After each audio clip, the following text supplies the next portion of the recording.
I'm Ronald Thwaites. I've been practicing law in Jamaica for over 50 years. And I'm happy to have these conversations with you about legal matters that concern everybody's lives, whether you live in Jamaica or you live abroad. Now, please remember, this is not a substitute for consulting your own lawyer if you have a particular issue or problem. Listen up. What documents do I need in order to sell my land in Jamaica? Well, the first thing you need is your title. And if it's not a registered title, and I should explain what a registered title is. A registered title is a document issued by a government about a particular piece of property. And then there's a nice expression that that document is good against all the world. Okay? That means that if you have a registered title, okay, unless fraud can be proven, yes, that's it. Nobody can say, but no, not really yours, or I'm going to question it.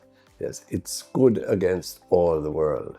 So we've historically set it up so that people can be certain about ownership and, in fact, certain when they're going to sell it or purchase it. So the first thing you need, the best thing to have, is a registered title. You can have a registered title for an apartment, for a townhouse, at different details, or for any piece of property.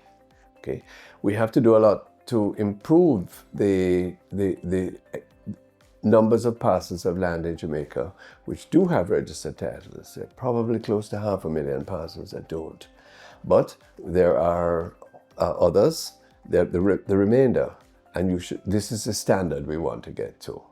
So you should have your title, you should have your tax receipt up to date, your utility bills up to date, and you should ask for an agreement for sale to be crafted by your lawyer, usually, for the purchaser to peruse and to agree to. Helpful if you have a valuation, a recent valuation, because that will validate the price that you are asking. Yes, and also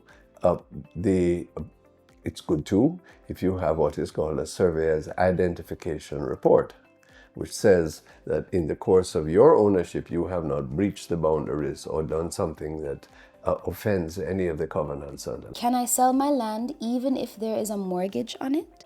Only if you pay off the mortgage. Yes? Then the title would be, remember, if you have a mortgage, your title isn't in your chest, under your bed, or wherever you keep your things. It's with the company that lent it to you. So you would have to say, all right, I'm selling land, once I do that, I have to go to the company I borrowed from and say, I want to sell.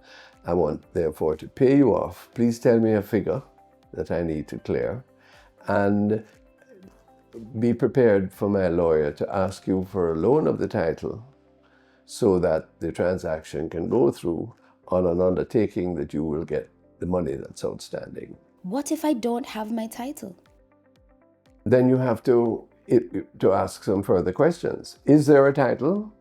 Yes, in somebody else's name perhaps, which is what we hinted at. Or is there some other document that establishes ownership, which I can present as a basis for confidence by the buyer? When will I get money from selling the land?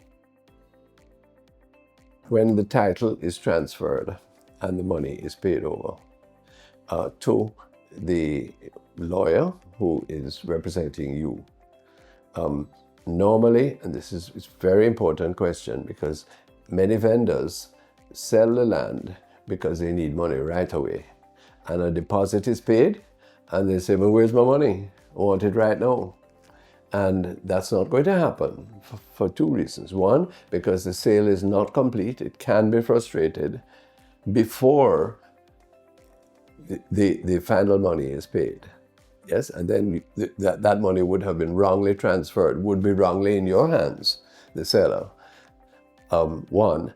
And two, there are things that have to be deducted from monies that are paid within the context of a sale, but before its completion.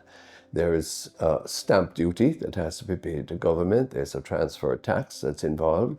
If a title has to be secured, there are going to be monies there. And if you use the services of a lawyer, their fees, as well as any outstanding utility bills. So persons who are selling land have to be prepared for a wait. Normally, the elapse of time to do all of those things, a rough rule of thumb is 90 days.